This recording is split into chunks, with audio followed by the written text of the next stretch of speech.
Hey everybody, welcome back to the 67 Stang channel. So I'm going to give you a quick update on where we stand with the windows and what we've done with them so far. Won't be getting them back in the car in this video, but just want to give you a quick update on a few things. And yeah, let's go ahead and get you started.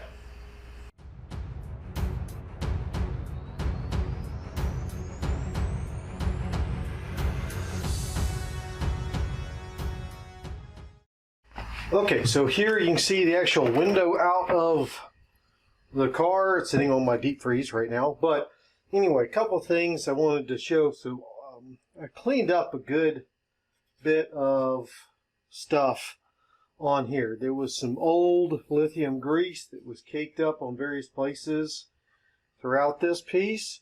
On the window itself, back in here, and then I'm not sure if you can see it, be careful, but up in here towards the front of the window, there was some rust. So I sprayed some rust converter in on that, as well as up in here to keep that good. The rest of this was in really good shape.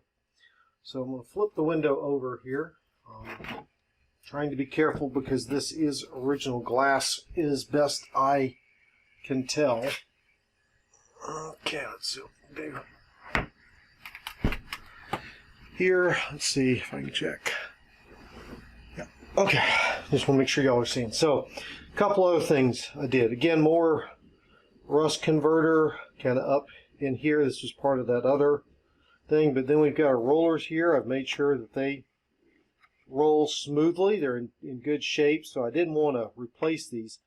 Now, so when I went looking at it, because I did buy new rollers, in 67, I'm not sure if this was the entire year or just some mid-year break or whatever, but the 67, and I'm assuming it goes up into 68, uses these riveted rollers. So you can see this silver part right here, and then where that comes in on the back side here, which I hope you can still see, is rivets. So this silver stud is actually a rivet that goes all the way through the roller. So the normal blue rollers that have the clips will not work on this. So the other thing I did, and I think I mentioned this in the other video, but to get the actual scissor part out, the roller that goes into this channel on the window, you have two options. One, there's 3 screws here. You can hopefully pull it back so you can see it. So there's one here, there's one on the far end, and then there's this one in the middle. Now you can remove those screws and pull this channel off and then get the window out,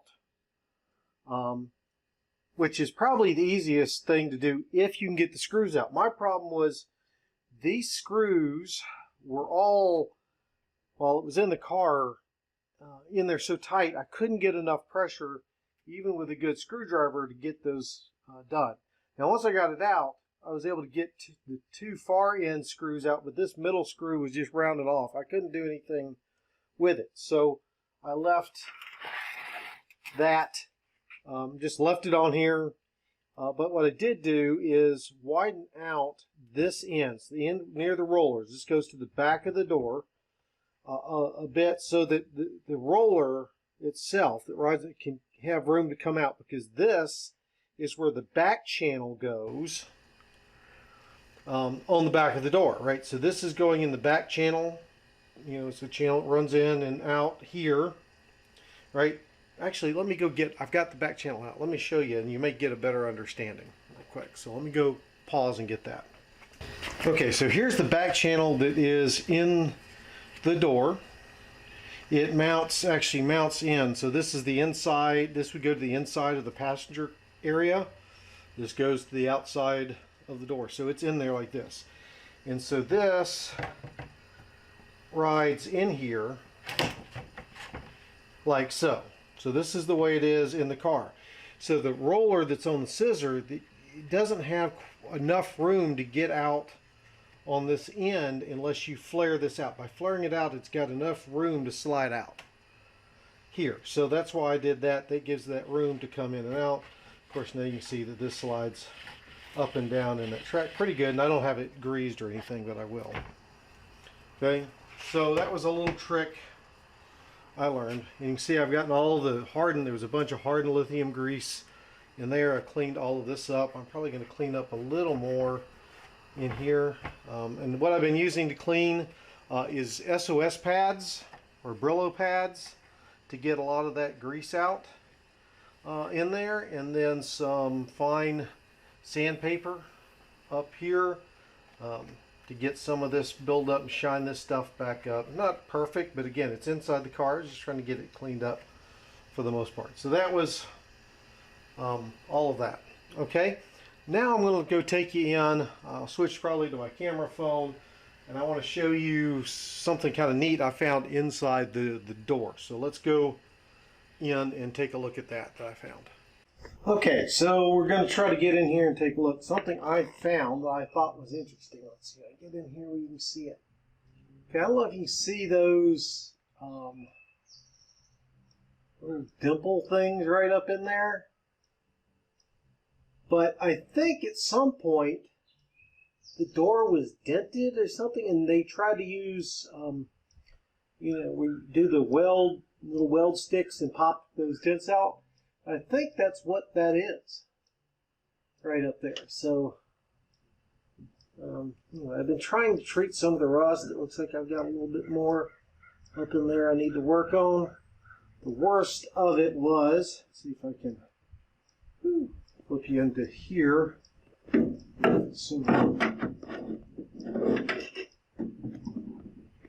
But up here, it was where the worst of the rust. I sprayed some good rust converter up in there. I'm going to come in and hit the inside of this door with some paint, some Rust-Oleum type paint to keep that from getting any worse. But we got that all done.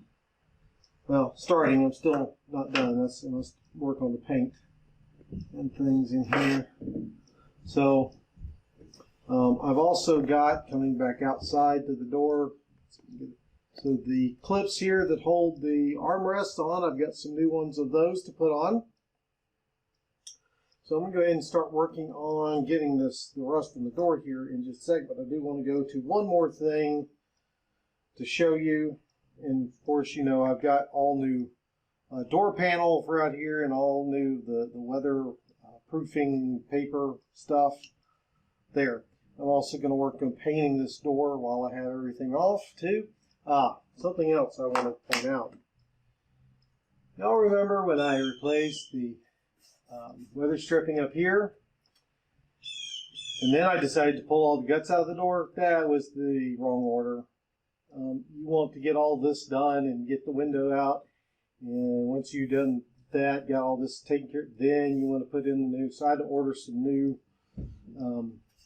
beltline weather stripping for here, which is fine because I needed to get the new, another kit to get the ones for this back window, which also needs to be replaced. Because I found they do sell the ones for the door by itself, but they don't sell the ones for the rear quarter window. So you have to get those with a separate kit. So anyway, so let's move on to the scissors and talk about those for a second. Okay, lastly, this is the scissors. This is actually what's in the door. It rolls the window up and down. So this goes in the door something, whoops, like this. So your window handle attaches here. You turn it, it moves this gear up and down, which in turn moves this arm up and down. With this, actually, this goes like this. So this, there's a roller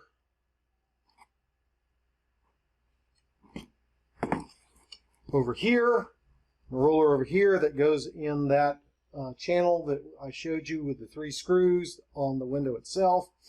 And then this one here actually goes in a channel that's connected to the door, short channel. And so this pivots here, That's the term scissor with this here. So I've been trying to free up these rollers so that they're spinning now. I couldn't even get this one to spin with my hand before, so it's been loosened. And again, you can see how this is riveted in place. So all of these rollers on this one are riveted in place. So if you go online to CJ Pony Parts or National Parts Depot or whatever, then you want to make sure if you have probably a mid to late model 67 to 68, you get the riveted rollers as opposed to the blue ones, which is what I got. Let's see if I can find one. Yeah. So I got, by mistake, these style. These are ones for 65, 66, although they said that they would work on a 67, but my guess is that would probably be an early production 67. So these rollers don't go. You need the riveted rollers on this potentially. So you want to check that before you get going.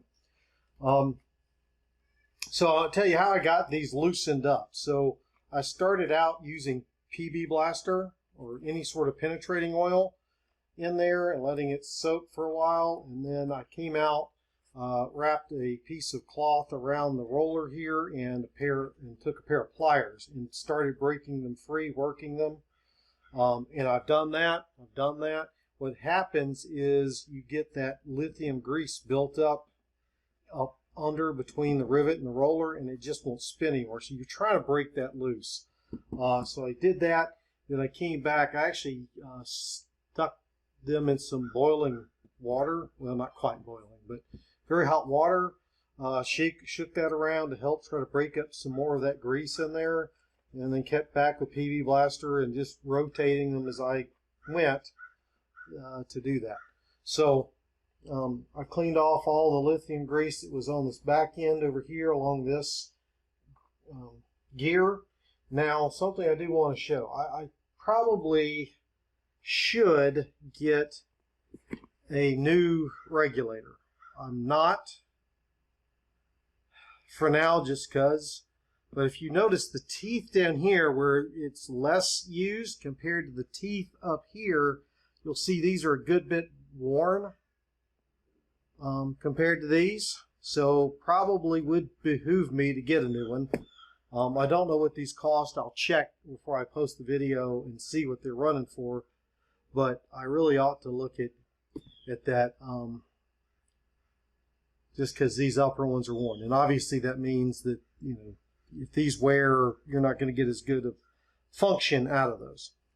But anyway, so there we go. I'm going to also paint this. You can see a lot of paint is missing, so I'll tape up the rollers and whatnot, make sure we get a good coat of paint back in on here to keep this from rusting up. But anyway, so that's where we stand. We're making progress. I'm trying to be a little bit more methodical since I realize some of the mistakes I've made was because I got rushed, like putting in those the Beltline weather stripping here before it was ready. So I'm just trying to take it slow and easy at this point. One thing I will say, I did buy a body and parts assembly manual, which I highly recommend. It has some very good exploded diagrams of all of this, and there's one about like how the windows go together, pardon me, that I'm going to be using to help make sure I get all these pieces and parts and stuff to go back where they're supposed to, in the order they're supposed to. I'm also intending to, in addition to painting inside the door, some of that same soundproofing and things that I put under here, when I put it in the floorboards, I'm going to try to put in this door as well. So with that, folks, I'm going to call it a video. If you liked it, give it a thumbs up. If you didn't, give it a thumbs down. If you have any comments, suggestions, feedback, whatever, please make sure to leave those down below. All that helps us grow the channel and get in the algorithms more, because we're almost up to 300 subscribers now. Again, grand scheme, not so much, but I'm pretty excited about it. Don't forget the merch store, right? I'll make sure there's a link in the description below. I don't think I've mentioned it much, but I actually have a website also that I created dedicated to this car. So if you're interested in learning more about the history of the car, a little bit about me, the history about the original owners, pictures and things. Anyway, just I've been trying to put some stuff, news about the car as well. I haven't figured out how to use that Instagram thing, or I might do that at some point. But anyway, with that, we're going to call it a video. I hope you enjoyed it, and I'll see y'all in the next one. And oh, it's the 4th of July, so happy birthday, United States. So see y'all later.